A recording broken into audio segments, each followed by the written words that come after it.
Why do we keep on retelling fairy tales? The cultural legacy of Cinderella and Snow White can be found everywhere. It's rags to riches. It's female envy. Their basic archetypes can be plastered onto anything. In the past, we've explored anime's strangest take on Swan Lake, and now, I'd like us to examine Snow White. In 2004, Junichi Sato and Naruse Kaori came together to make Pretear, a magical girl manga inspired by Snow White. Himeno Awayuki is a poor girl whose father marries into riches. She suffers under an evil stepsister and struggles to please her stepmother. These elements are pulled directly from Cinderella, but it's in the fantasy aspect that Snow White comes through, because Himeno turns out to be the Pretear, the legendary guardian of life surrounded by 7 knights. On its face, it's a retelling of a classic story, but in execution, it tackles the core of these stories quite well. Would Cinderella fit into the castle? Would the staff truly accept that someone just like them is now their superior? And how valid is the stepmother's envy? Is she wrong for resenting our female lead? The overall product is quite empathetic towards Snow White, her stepsister, and even the wicked stepmother. But Pretear is not just a manga. It was also adapted into one of the worst anime I've had to watch for this channel. In a fun twist, it's both one of the best and worst adaptations of this story. Let's examine how Pretear was made and what it contributes to the Snow White canon.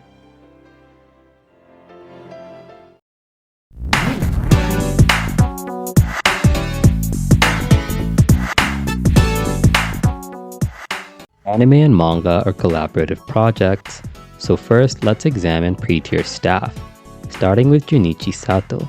He's a prolific director with a long anime history.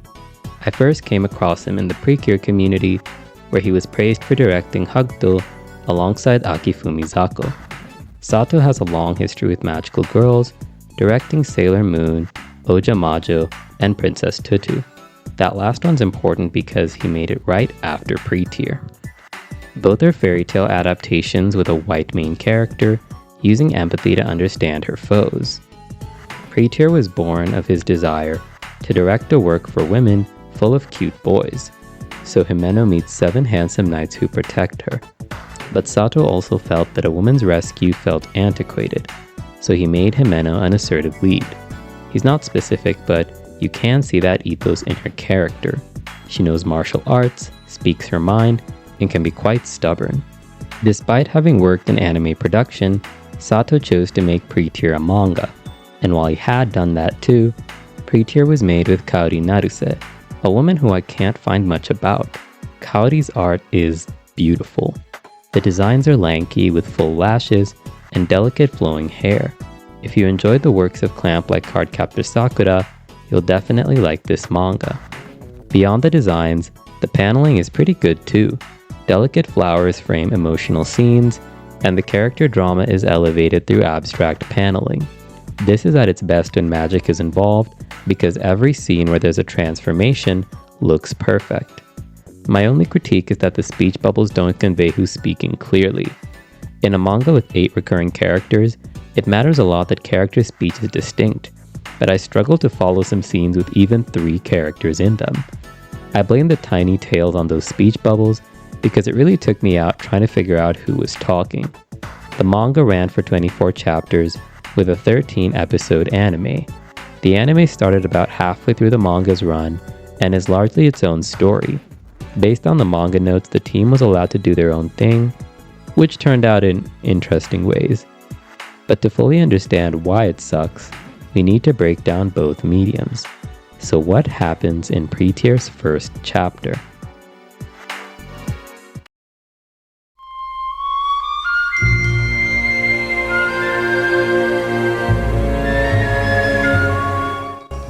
Pretear opens on red snow falling to the earth. As it does, it saps the life from everything it touches. Within Pretear, Leaf is the energy of life, found in the plants, the water, and even light and sound. This life energy is what's being sapped by the red snow, and if nobody stops it, then all of Earth's life is at risk. So it's time to find the Pretear, the legendary guardian of life. The red snow cuts straight to Himeno, thinking back to her mother's death. She compares her mother's cold, dying hand to a withered bud, both gone too soon. This establishes Himeno's value of life, able to see even the death of a flower bud as a contemplative experience. And this is the tone of the manga. It's slow and sentimental. The mere depiction of a bud's death is a tender moment that warrants pause, with the message being that life in all its forms is sacred. The flower was killed by a sudden snow, which really puzzles Himeno, but she's quickly interrupted by a butler setting up Himeno's home life. We zoom out of the garden to see a large mansion, and this is where Himeno lives. Ever since her father remarried, she's been living with her stepmom and two stepsisters. This is a classic fairy tale setup, but I do like the twist on the ugly stepsisters. Looking at the three designs, Himeno has a short, messy cut, while her sisters have neat, flowing hair. Even her stepmom has elaborate coils and wears makeup to breakfast. While they're all drawn quite beautifully, Himeno is visibly an outsider. On the way to school, Himeno walks alone, having been left behind. As she ponders her cold home life, she loses her way in the woods. Here, she meets a mysterious young boy after stepping on a flower. He holds out his hand and she takes it, instantly reviving the flower. And this is the second time that flowers are used to establish the cycle of life and death. The ability to restore life is proof that Himeno is the Pretear, because as it turns out, this boy is one of the 7 knights, the guardians of life who've been searching for her. If Himeno and Shin could revive that flower, then she might be the one who could save the world. The legendary Pretear who will turn the red snow white. The Pretear anime is immediately different. From the start, the pace is faster and the tone is much more comedic. The intro establishes the leaf power system and quickly introduces all the knights. This is a lot of information, but due to the weekly progressive nature of anime, it makes sense to set this up early on. The knights react to a broken seal which is spreading red snow, and so the time has come for them to find the Pretear. They rush to Earth from Lifania, a separate realm in which they live. The search for the Pretear involves making hand contact with different girls around the city. This wasn't fully explained in the manga, so if you wonder how they revived that flower, that's what was happening. The anime does a much better job explaining all the lore concepts. While it's not as pretty in style, the first episode is a really good foundation for new viewers. So the boys send out Shin, the baby, to walk up to girls and hold their hands. There's no reaction, but we do get some funny gags. Well, funny for this genre at this time. In the manga, he meets Himeno in the strange woods, but in the anime, the first knight Himeno meets is Hayate. In the manga, Himeno passed out right after meeting Shin, having been drained from using their power. While she's out of it, her mother calls out, and as Himeno runs into her arms, she realizes that her hands are still cold. Himeno's mother is long gone. A warm breeze blows over her, and she wakes up, meeting Hayate face to face. Much like Snow White, Himeno finds herself in a strange house, surrounded by 7 men. These are the 7 Leaf Knights, and they're currently in Lifania. This is the location where the anime starts, and I really applaud the decision to front-load the lore, because a weekly anime viewer might not wait to find out how everything works. The change that really bothers me is giving Shin's discovery of the Pretear over to Hayate. The anime lets them meet while she's walking to school, having their hands touch during an argument. This is the start of a laborious love triangle, which really overtakes the show in the end. Himeno's primary love interest in both mediums is Hayate, the stoic leaf knight of wind. While all the knights are happy to meet her, Hayate is pretty cold. He doesn't think she has the potential, and this is their dynamic early on. The manga's first chapter ends with Himeno leaving Lifania, finding her way back home. But to her surprise, those 7 men are waiting for her at home. Why is this where the chapter ends? All that really happened is that she went to school, got lost, and found her way back home. Well, that has to do with the cold. The cold was established as akin to death, and despite living in a mansion, Himeno's not really living. So when she's whisked away to Lifania and feels the warmth of the 7 nights, it's positioned as a genuine escape from her current life. The boys explain that they need her because she is the Pretear. But how real is this fantasy? Could Himeno really escape?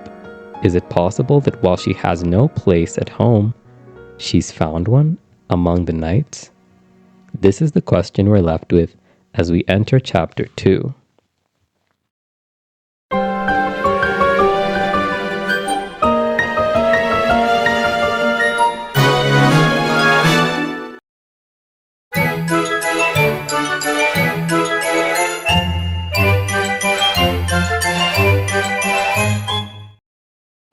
The anime's first episode covers chapter 2, so we'll cover those events to understand the adaptation. This chapter introduces the 7 knights and their abilities. There's Hayate, Stoic Knight of Wind, Sasame, the Calming Knight of Sound, and Kei, the Calculated Knight of Light. These are the ones with the most screen time. There's also Go, the Hot-Headed Knight of Fire, who often works with Mannen, the Cool Knight of Ice. Mannen acts like a big brother to the remaining knights, Hajime, Knight of Water, and Shin, Knight of Plants. Their main role is fighting off demon seeds, planted by the Princess of Disaster, Saihi. When a demon seed appears, it starts to sap the life out of the earth. It can also spread that power, so if a tree is infected, then it's best to destroy it as fast as possible. That's the knight's approach to the seeds, but Himeno's is a little different. When the knights visit Himeno's home, a demon seed infects a stream and turns it into a giant monster. The knights spring into action and warn Himeno to run off. And while she listens at first, she turns back because she can't ignore people in danger. All life is sacred, so she runs back and reaches for Hayate's hand. Together, they combine to become the Wind Pretear. It's kind of like Steven Universe fusion. This is where the anime's first episode ends. We've met Himeno, seen her family, the 7 knights, and finally find out what the Pretear is. The Pretear is born from the leaf of the knights and the leaf of the maiden.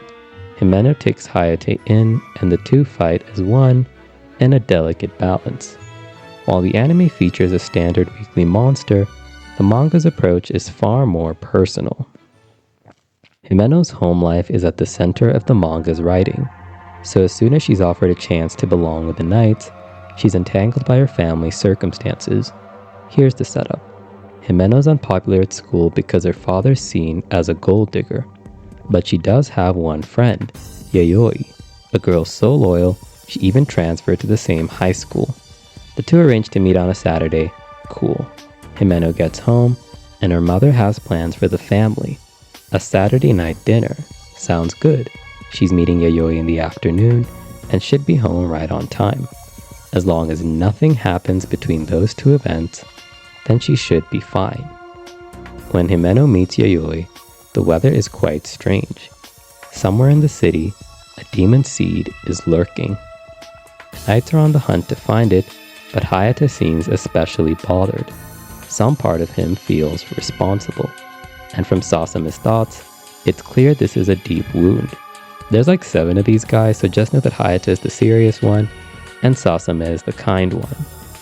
Tragedy strikes when the seed awakens, knocking out Yayoi. Humans fall to the ground as their life energy is drained.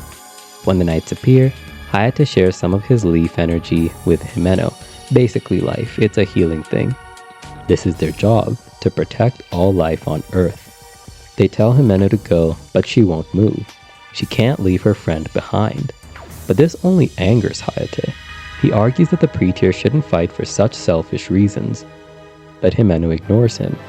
If he's asking her to ignore her friend dying in front of her, then she just won't do it. No matter the risk, she'll become the Pretear. And this leads to their first transformation.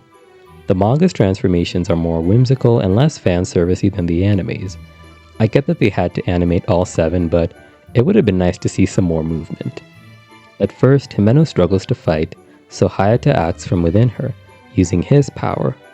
With Sasame's guidance, she finds the seed and cuts it down with a wind sword.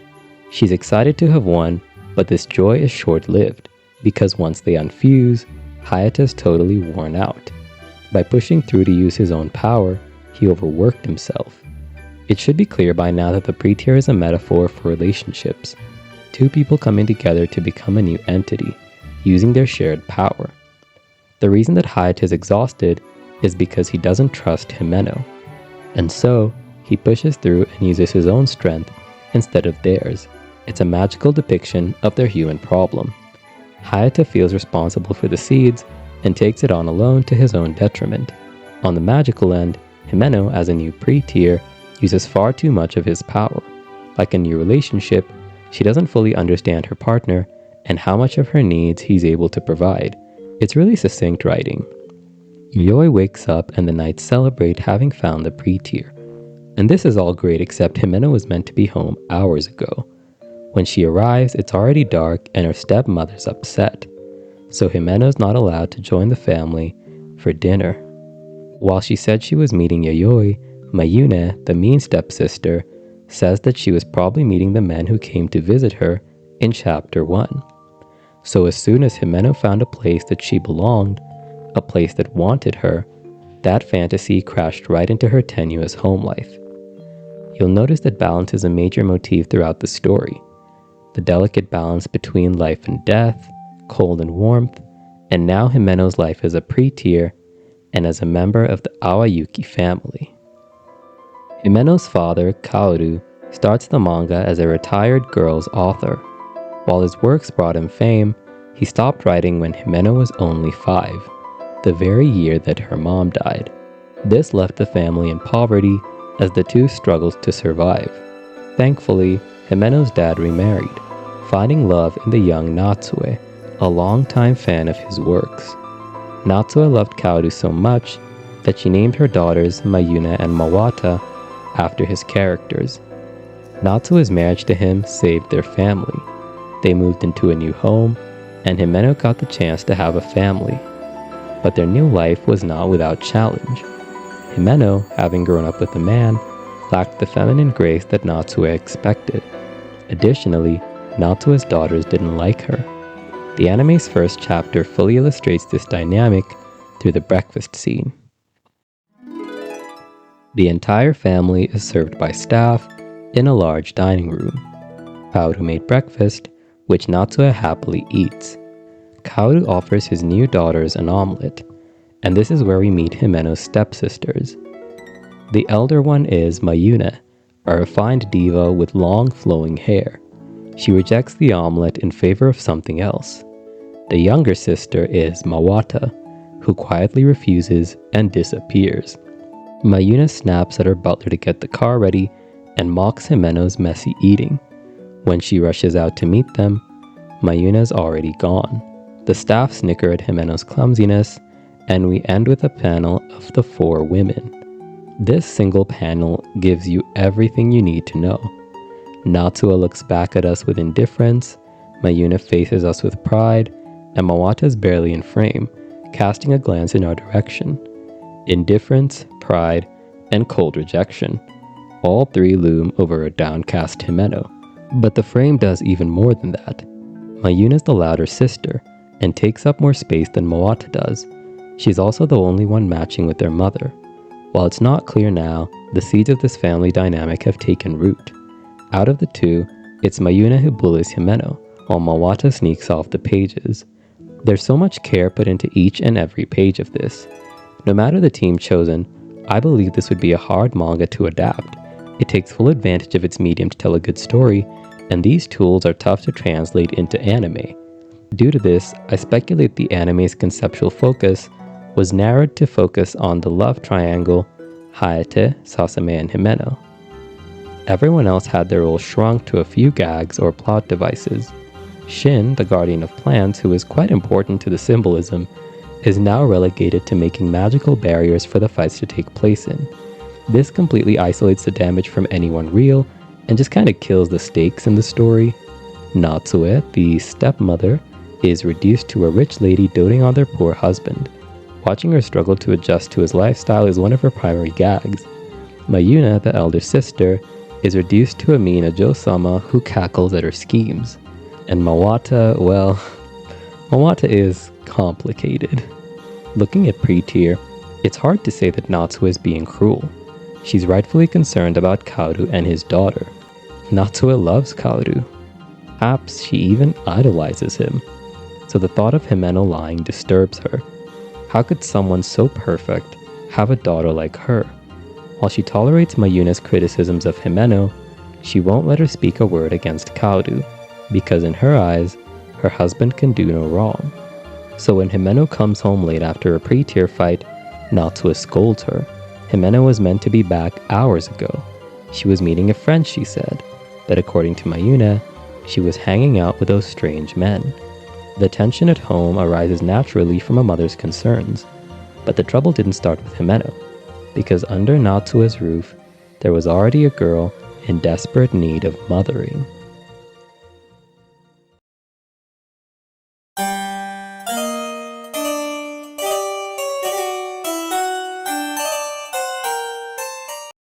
Himeno's second sister is Mawata.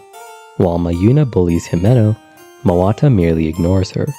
She stays in her room and doesn't talk much in school. Though her family name precedes her, this reputation becomes a burden, as Mawata feels that no one knows her.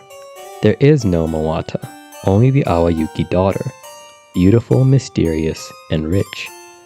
Due to the gap between her real self and image, Mawata is a lonely girl. With no one to share her thoughts with, they stew inside her. But there is one outlet, a radio show where people send in their problems and the host turns them into song. This is a man with complete power over sound, and as fate would have it, that man is Sasame. During their time on Earth, each of the knights takes up a job, and for Sasame, that's the charismatic host of a radio show, where he sings the solution to others' problems. This is Mawata's favorite show, and she writes in so often that he knows her. With no other real connections, Mawata's fallen in love with this man, even though they've never met. But one fateful day, she hears his voice at school. Sitting in the sakura tree, Sasame compares her to a bud shut tight. She writes him off as a friend of Himeno's, but when he starts singing, she's flustered. As luck would have it, a demon seed infects the tree, so Himeno rushes in, and right before Mawata's eyes, the man she loves embraces another girl. This is when Mawata's indifference turns to envy. How dare she? How dare Himeno take the only thing that matters? The knights arrive to kill the tree, but Himeno won't have it, so she transforms with Hajime to become the water Pretear, and together, they revive the tree. It's very interesting that the younger guardians perform revival. The sakura tree blooms and we get a pretty poignant panel. Consider the use of flowers in the chapter. If Mawata is the closed bud, then Himeno is wide open, friendly to a fault and eager for connection. This is why she's depicted with open flowers in front of her. This also reflects her openness to Hayate. All this time she thought he was angry, but he's really just worried about everyone. It's implied but not stated that if she took too much power from a knight, then they would die. This is met with Hayate's blushing and a closed flower bud behind him. Now compare this to Sasame, who watches the two with a group of closed and open flowers drawn behind him. The flowers illustrate this love triangle. While Hayate's heart is closed off to Himeno, Sasame is more than ready, but he hides his feelings. That's why they're drawn behind him. An interesting detail is that there's a tiny flower floating past Hayate. Perhaps there's something more, something growing in his heart. I really appreciate the attention to detail throughout each of these panels. Once again, this would have been hard to adapt for anyone, so we won't spend too much time ragging on the anime. Mawata wakes up to see Himeno and Sasame talking under the sakura tree, cementing their bond. We skipped over it, but Sasame was the second knight Himeno transformed with. Right after Hayate, they became the Sound Pretear together to help her train. And transforming with him felt different, because they were balanced. Sasame trusts Himeno, and he really likes her. But when he sees the way that Hayate blushes, he understands that he's about to lose her. The first volume of Pretear is a standard fairy tale setup. Himeno is a poor girl who ends up living in a castle. She's bullied by her stepsisters and lives with a stepmother. But hope comes in the form of the Leaf Knights, 7 men who need her. And for a while, it seems like an escape. That escape comes at the cost of her family life, so Himeno is trapped. After the Sakura tree, Himeno doesn't want to go home. Mayuna hates her, and now Mawata does too. So she heads to Leafania to talk to Sasame. He's always down to listen. She wanders into the woods where she overhears an argument. Sasame calls out Hayate for his treatment of the Pretear, and that has been strange, hasn't it? He called her selfish when she tried to save a friend, and called her sentimental for saving a tree. But why is this a problem? Well, this wound goes all the way back to Saihi. The Princess of Disaster is the bedrock of my argument against the anime. Through her writing alone, we can understand the project's failure. A series antagonist is a big deal, and with Pretear's focus on love and connection, Saihi acts as a direct counter to Himeno. Himeno's abilities involve the creation of new life. Acting as the Pretear, she can generate it by fusing her own life energy with the Knights, and so unsurprisingly, Saihi drains life itself, taking it away from the earth. She sucks all the life into her vessel, where it shall remain. We didn't have much time to get into it, but I'm just realizing that the Pretear creates new life through combining with a male knight, and Saihi takes life away, so it's positioned as the good woman is producing life and the evil woman is taking it away. This is an apt metaphor for isolation, as Saihi acts alone, taking life away from things and into herself, but no matter how much she absorbs, it'll never fill the void. When Saihi's demon seeds activates, Himeno describes it as such, a dark void sucking in everything. This is in contrast to Himeno's openness, often depicted through flowers. If Himeno is in full bloom, then Saihi is closer to a dying tree that rots everything around it. The two are perfect counters, but there is one way in which they're similar. Due to his seed-searching efforts, Sasame has fallen ill, leaving the other knights to find it themselves. This is a good time to reintroduce Mannen, the cool knight of ice. He's in charge of the littles and argues a lot with the fire knight, Go. Feeling belittled, he decides they're better off leaving Sasame and finding the seed themselves. They were initially asked to take care of him, but Mannen's too good for that. He's gonna find the seed by himself. When he stops by Go's restaurant, he's pretty pissed to discover that the knights are hanging out with Himeno. But right on cue, a demon seed appears in the vicinity. Eager to prove himself, Mannen transforms with Himeno into the cold Pretear, and the two rush in despite warning. Unsurprisingly, they lose the seed, but even worse, Go gets injured in the process. The results of this fight reflect the bond between Mannen and Himeno. They're both immature and somewhat impulsive, so their tactics are quite reckless. They're also both eager to prove something to the other knights.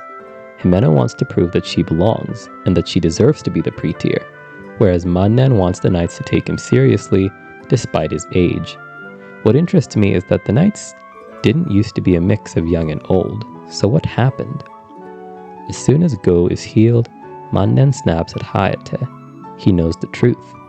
When Himeno went to Leafania, she overheard the boys arguing, and that's when it was revealed that Saihi, the Princess of Disaster, was the former Pretear.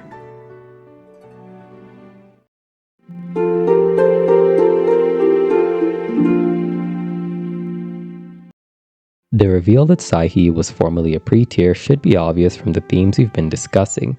Saihi plants seeds of death, and the Pretear makes life blossom.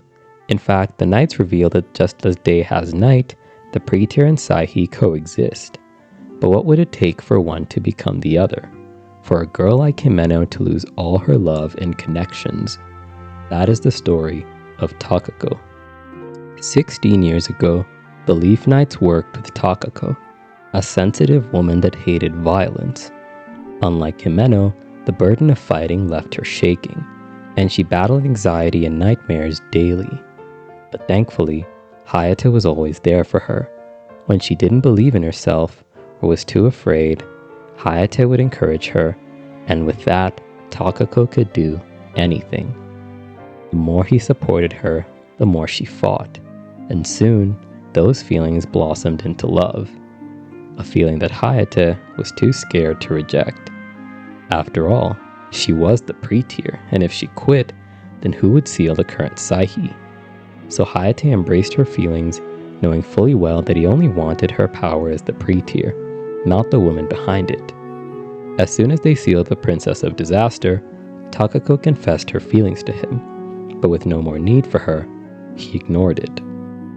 And that's when Takako rightfully crashed out. These concerns are quite similar to what Himeno felt at the start, except for Takako, she was right. He did use her as the Pretear, with no concern for who she truly was. The exploitation of women for their access, or what they're capable of, is a common motif throughout the story, with Mawata being another example. A part of what makes Himeno's father so noble is that we're assured he doesn't love Natsue for her money, though we'll unpack that relationship later on. With nowhere to channel her pain, Takako gave in to despair, deciding a world without a lover meant nothing to her. And this is when she became the next Princess of Disaster. The dual nature of Saihi and the Pretear means that any Pretear could be next. All she'd have to do is invert her abilities to give life into one that absorbs it. Now, most of this applies to the manga and anime, but the two opt for completely separate interpretations of these events. In the manga, Saihi's tragedy is relatable, because the feelings of rejection, loneliness, and exploitation have been felt by everyone. It's clear that this is the kind of evil that could come from anyone. But in the anime, Saihi acts alone. They replicate the love triangle and have Sasame join her, but it's clear that Saihi is one bad woman, whereas manga Saihi could be any woman, or any individual. This becomes clear in their respective finales. When Mannen hears the full story, he discovers the truth behind his age. Without a Pretear, fighting Takako is impossible, and the littles lost their lives. This is why they're younger than everyone, because they died and were reborn as children. Understanding the burden that Hayate has been carrying, Mannen understands how selfish he's been. On Himeno's end, she starts to understand why Hayate has been so distant. He's scared to lead her on. When the two are trapped underground in an earthquake, Himeno begs him to open up, to stop carrying things alone, because she too can protect him. Mannen arrives to help, just in time to witness the White Pretear, as Himeno transforms into the legendary guardian who can bring life all on her own. A part of the miraculous power of the White Pretear is that she is able to produce new life all on her own, and she's clad in white, so there is also some kind of virginal symbolism here. I didn't read too much into it because it wasn't a major focus, but it is something that's harder to ignore once you think about it. This form is what proves her worth to Hayate. Her desire to protect him has awakened a new strength. Now that she knows what's at stake, she's ready to protect all life. When she passes out afterward, Hayate carries her with pride, finally seeing her worth. And as they walk off, Sasame watches on. He smiles gently, but his eyes betray him. Deep down, he knows this feeling, because Snow White is a story about envy.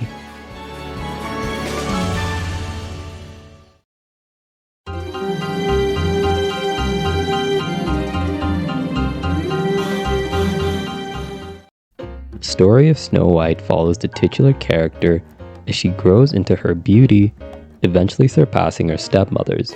Unable to cope, her stepmother feeds her a poison apple, putting her to sleep for good. These are the elements adapted into Pretear, with Leaf, the series' power source, representing the apple. While a regular apple is nourishing, the poison apple is deadly, and this dual nature was adapted into Leaf's application. But the story goes further, showing each character's capacity for both love and envy. This is a key distinction between the anime and manga. While the manga's finale shows Saihi acting through the main characters, the anime's finale is rested on Saihi the individual. Saihi preys on each character's weaknesses, slowly taking over them and turning their desires into her own. This is only possible because the manga spends a lot of time establishing these characters. It all starts on the night when Natsuo asks her husband about his next novel. Kaoru might be washed up now, but back then, his works were revered by girls and women. And yet, when she brings it up to him, he hesitates, before finally stating that he's done writing novels. This catches Natsuo off guard, who awkwardly leaves the room. Himeno catches this and scolds her father for not working, but instead of anger, she's met with a question, "Are you happy?" See, Natsuo might have married him for his work, but Kaoru seemingly married her for Himeno's sake. She knows from Himeno's words that he stopped writing when his wife died, but now that he's remarried, isn't she worth writing for? In the couple's room, we see Natsuo's reflection in the mirror. It's quite an intimate scene and one of the few times she lets her hair down, literally. Even though she knows better, Natsuo is a little jealous of Himeno's mom, who Kaoru wrote for, and of Himeno, for remaining the primary object of her husband's love. Perhaps she's not the fairest of them all. On her own, she could overcome this, but with Saihi's influence, she can't. All it takes is that moment of envy for Saihi to seep into her heart. And now, both women are united against Himeno, the object of Kaoru's love and the current Pretear. Natsuo's corruption preys on similar feelings to Takako's.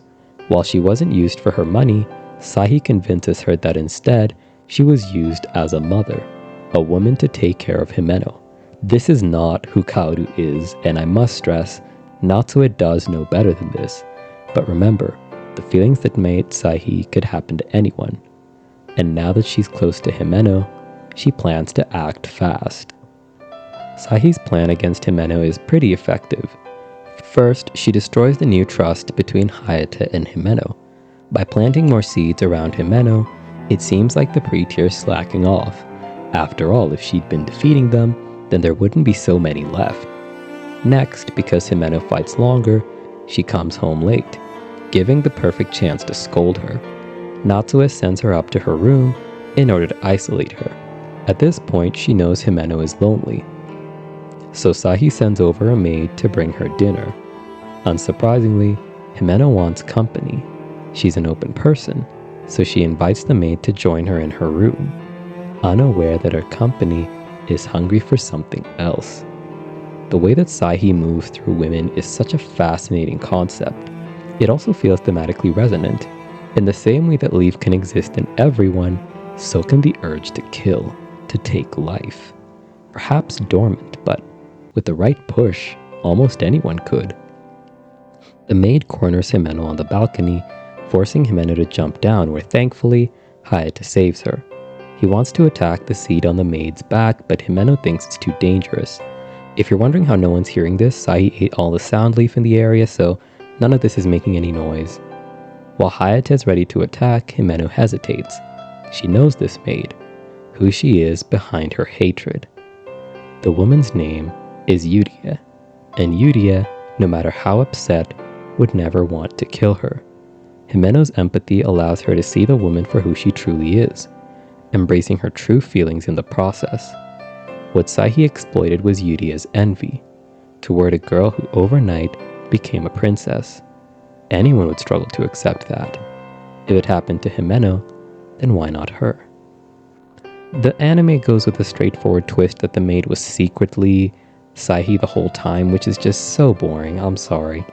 Himeno is only able to release Yuria once she sees her for who she is, a terrified woman giving in to her worst impulses. And it's no surprise that Hayate couldn't see this.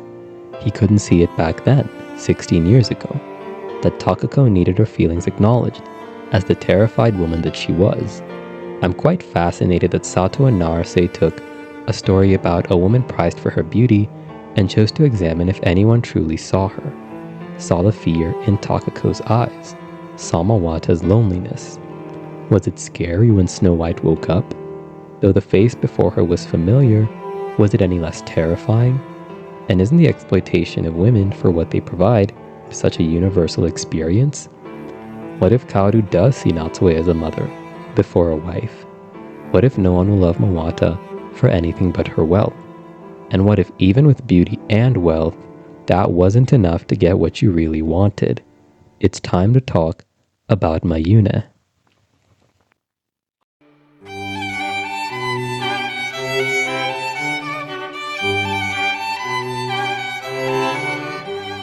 Mayune is the first daughter of the Awayuki household. She's got big hair and a bigger personality. From the start, she hated Himeno and her father for their poverty. In Chapter 1, she rejects Kaoru's cooking and has the butler drive her to school without Himeno. In her mind, she and Himeno are of two worlds, and the better one is obvious. So imagine her surprise when she comes home that day to find Himeno surrounded by handsome men. When she heard that Himeno had guests, she expected the usual riffraff. When she met them, she was forced to confront the truth, that it was possible for a girl like Himeno to outclass her. Whenever Himeno's home late, Mayune brings up the men that she met that day, determined to punish her for stealing her shine. This is a one-sided rivalry. Himeno doesn't take Mayune seriously. She does her best to ignore the bullies and get on with her life. But is this really the empathetic approach? Like it or not, Mayune is suffering, and this envy is what Saihi needs to take root. When Mayune reports that she saw Hayate in Himeno's room, Natsue shares the darkness with her. Mayune's attack is one of the most fun chapters of the manga. First, she tries to rope in Mawata, but she's not interested, so she goes in alone. Once again, there's a mirror, a bathroom mirror. Himeno's in the bathroom of Sasame's radio studio, worrying about her life, when suddenly, the lights go out. But it's more than regular darkness. Himeno can't see anything, except for her sister. The mirror symbolism is quite simple. If Himeno is the fairest sister, then Mayune will make it so that no one is seen.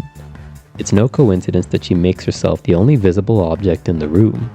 This also highlights Mayune's needs as a character. Mayune wants to be seen, desperately. She wants to be the queen in every scenario. So Himeno's entry in her life and her alleged relationship to the Leaf Knights disrupts the fantasy that she's superior. Now she has to get rid of Himeno. At this point, Himeno's at her lowest. She's suffering at home and struggling as a Pretear. For a moment, she considers giving in, letting Mayune take her life. After all, there'll be another Pretear. The Knights will move on. But that's where she's wrong. The Knights break in to save her, using Kei's powers over light, and explain to her their true feelings. Sasame apologizes for not hearing her out, and Hayate makes it clear that they do like Himeno. This won't be like with Takako. They really do see her as a person, so they would never leave her behind. Himeno becomes the light Pretear and frees her sister from the darkness. They still don't get along, but Himeno can see where she's coming from now. Considering the recent seed victims, the Knights have put two and two together. Saihi is clearly possessing someone close to Himeno.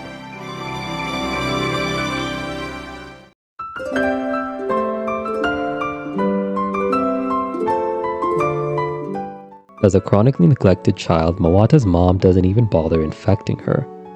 Mawata's been ignored since childhood and clings to Sasame because he hears her out. Unfortunately, Sasame doesn't share those feelings. He likes Himeno.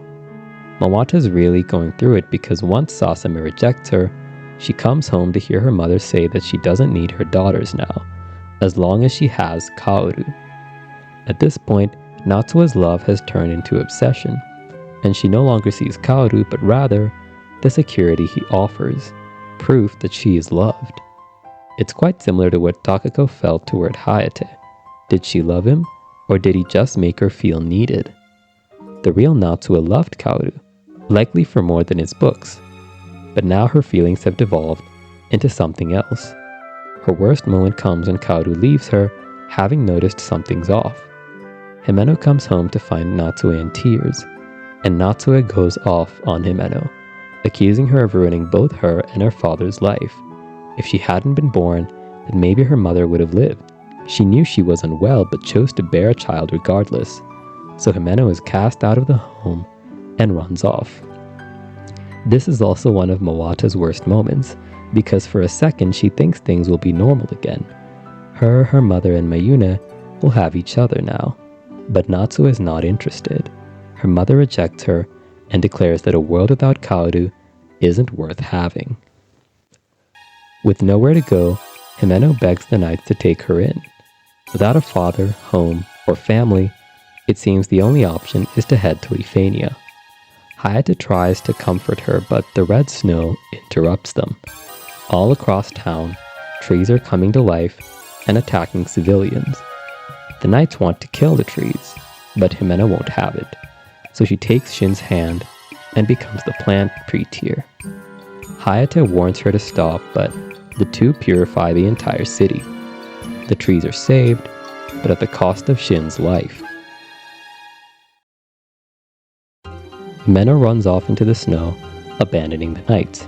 She's failed in her home life, she's failed as a Pretear, and decides to embrace the red snow until the end.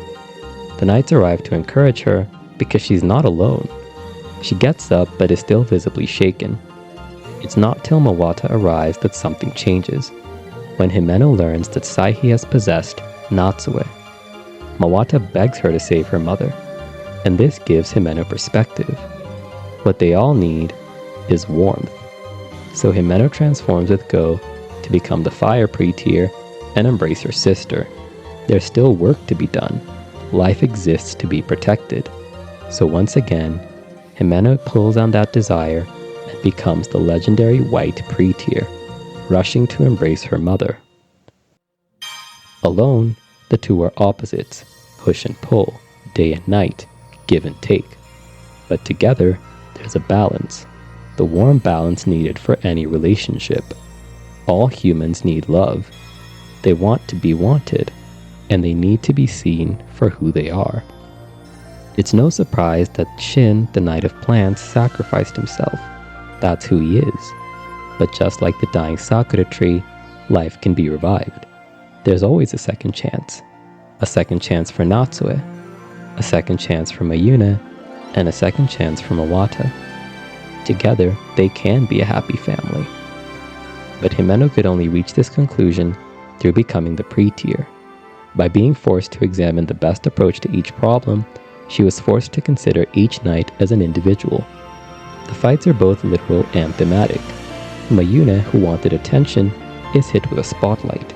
Mawata, who felt alone, is given warmth. And Natsuo, who felt that she had nothing, is given everything. All kinds of leaf in the world. This version of Snow White considers what each character truly needs. What it would take for someone to become the wicked stepmother, to become an evil stepsister, for a father to step out. Kaoru does come back, but only once he knows that his presence won't make things worse. And now that he knows what Natsuo feels, he writes her a book, the validation that she needed. Overall, it's quite an empathetic finale. If you liked Pretear, then you might like Princess Tutu, which we also covered on the channel. Be sure to check out the other stuff I've done, and support me on Patreon if you can. With that said, I really want to know what you thought of Pretear. It's one of my favorite manga. It's very short, so you can probably knock it out in about a week. Now that we're done with Pretear, I can't wait to move on to my next project, so I will see you guys next time.